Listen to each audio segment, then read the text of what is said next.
Enough is enough. What we've seen over the past 2 weeks is what you might call a preponderance of evidence in the impeachment case against President Trump. The public hearing phase of impeachment is now concluded. 12 witnesses offered hours of testimony, each corroborating a pretty simple, straightforward assertion that the president mounted a coordinated effort to pressure Ukraine into publicly announcing an investigation of his domestic political rival in exchange for a White House meeting and badly needed military aid. Fun fact, a preponderance of evidence is a real legal term, meaning there is greater than a 50% chance that based on all the evidence shown, the plaintiff's claims are true and the defendant did in fact do the thing he is accused of. It's used in a civil case, and by any reasonable person's standards, the evidence relayed by the 12 witnesses would easily meet the 50% threshold. But this, as you know, is not a legal process. It's a purely political one. And so, no matter the preponderance of evidence, Republicans in the House and the Senate, as well as voters at home, will have to decide if Trump is guilty of anything. To be clear, there is more evidence we did not hear. There are still plenty of Democrats who want to hear from Twitter tease John Bolton, Mick Mulvaney, Mike Pompeo. But there is enough already to know exactly what the president did and what he wanted. There was Lieutenant Colonel Alexander Vindman and Jennifer Williams, an aide to Vice President Mike Pence, both of whom were on the July 25th phone call between Trump and Ukrainian President Zelensky. Not hearsay, they were on the call. There was Kurt Volker and Tim Morrison, two witnesses called by Republicans, the former who said investigating Burisma meant investigating Biden, and the latter who said aid was conditioned on a public statement from Zelensky announcing the Burisma investigation. And of course, there was Gordon Sondland, the Trump donor turned ambassador who appeared for the third time to say definitively what he knew, what everybody knew, as directed by the president himself. Was there a quid pro quo? As I testified previously, with regard to the requested White House call and the White House meeting, the answer is yes. And to put a bow on it all, the White House's former top Russia advisor, Dr. Fiona Hill, testified that she told Sondland this whole domestic errand would blow up. He was being involved in a domestic political errand, and we were being involved in national security foreign policy, and those two things had just diverged. I did say to him, Ambassador Sondland, Gordon, I think this is all going to blow up, and here we are. She also offered this incredible warning to anyone, including the president, who is insisting Russia did not interfere in our elections. Right now, Russia's security services and their proxies have geared up to repeat their interference in the 2020 election. We are running out of time to stop them. In the course of this investigation, I would ask that you please not promote politically driven falsehoods that so clearly advance Russian interests. To this preponderance of evidence, Republicans had multiple objections, most of them desperate, none of them particularly compelling. I can boil it down to this. We need to subpoena Hunter Biden and the whistleblower for closed-door depositions, as well as relevant documents from the DNC. An Inquisition victim had more rights than the Democrats are giving the president. But there's at least one thing both sides seem to agree on. It's enough already. Even with our hands tied behind our backs, we've been able to present to the American people a compelling argument for moving forward with a review of whether or not we should have articles of impeachment brought to the floor of the House. I think we've had enough. I think it's time to shut it down. So here's the deal. This is it, folks. Democrats and their multiple witnesses, even the two Republican witnesses, corroborated the basic facts day in and day out.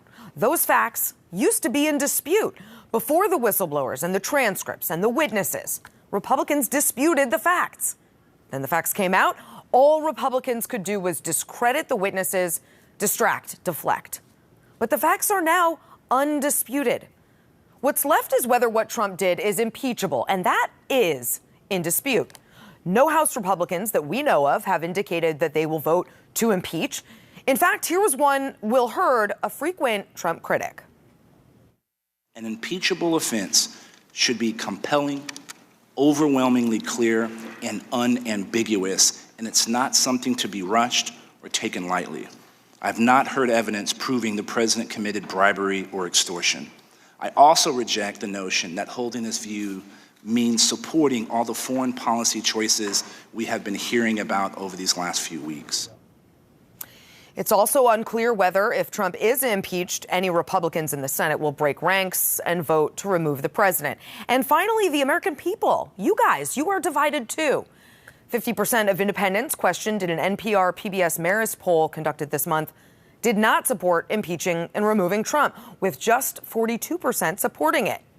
Now, I've said all along, whether you ultimately decide Trump should be impeached or not is a fair question. But the time to stop arguing the facts, what he did, why he did it, that's over. We know. It's clear. He pushed a foreign government to investigate his political rival for his own personal gain, and he used the office of the president and U.S. foreign policy to get what he wanted. Now, if you think that's okay, that's something that the next president and the next president and the next president should do with impunity. Well, that's your prerogative. Joining me now is a pair of CNN political commentators, host of The Van Jones Show, Van Jones, and former Republican Congressman Charlie Dent. Van, look, to me, this meets any threshold for impeachment, but I want you to respond to what Republican Congressman Will Hurd said, that ultimately, in his mind, it didn't. Well, listen, I think it's a fair, I think people are saying, well, he's just a sellout. I think if you're a Republican in this situation, you aren't just dealing with Trump above you, you're dealing with the base around you. And it's very, very difficult. He's the only African-American Republican that we have in the Congress. He's the only one that's been able to be as critical as he has been. If he's afraid to jump off of that diving board, I don't think people should attack him. I think we've got a much bigger problem, which is that the polarization in this country is such that no matter what anybody says about the other side, people are going to be dug into their tribal camps.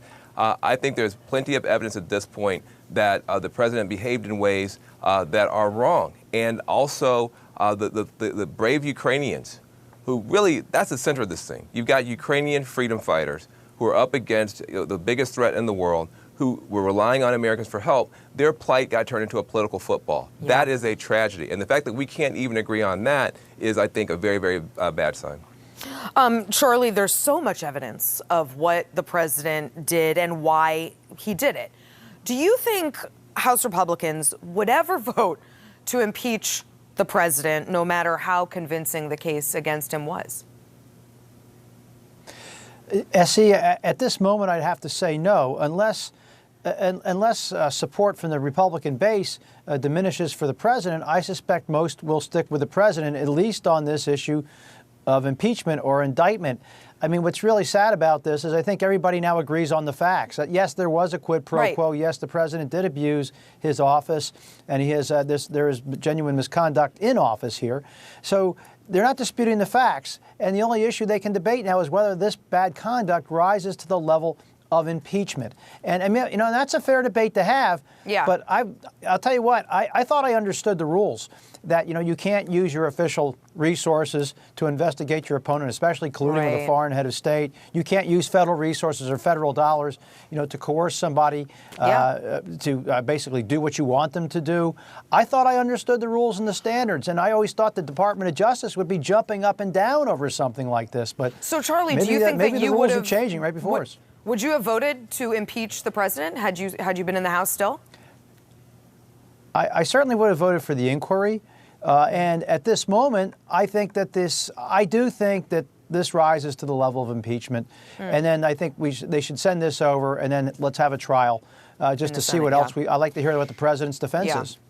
So, Van, as you know, I'm not a Democrat. I disagree with Democrats on a great many issues, but I was incredibly impressed, maybe even a little jealous of how well Democrats organized and conducted these hearings. This was not a circus. It wasn't weeks of grandstanding. The witnesses were incredibly impressive. The testimony was substantive.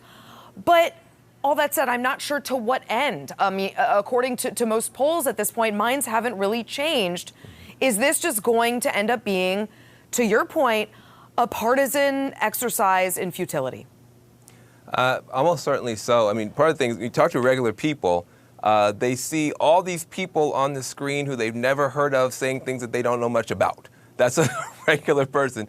And so, from a legal point of view, from a political point of view, those of us who are kind of news junkies and who are political professionals, we can appreciate the fact that this was a disciplined hearing. There weren't a lot of, I am Spartacus moments. There was like an actual, but for, I think, regular people, this is a little bit above folks' heads, and people kind of just go to their own respective camps. I have to say, as proud as I am, the Democrats have been a little bit more disciplined through this process. We do pay a price for the fact that before the guy was even inaugurated, people were screaming for him to be impeached. Yes. And so when you have, part of our party screaming impeachment literally well, and it doesn't help even either. president. I mean, I've heard a number of congressional members say, look, nobody comes to Congress to impeach a president. I can think of several who actually ran on it. So I hear you. There's a trust deficit with that.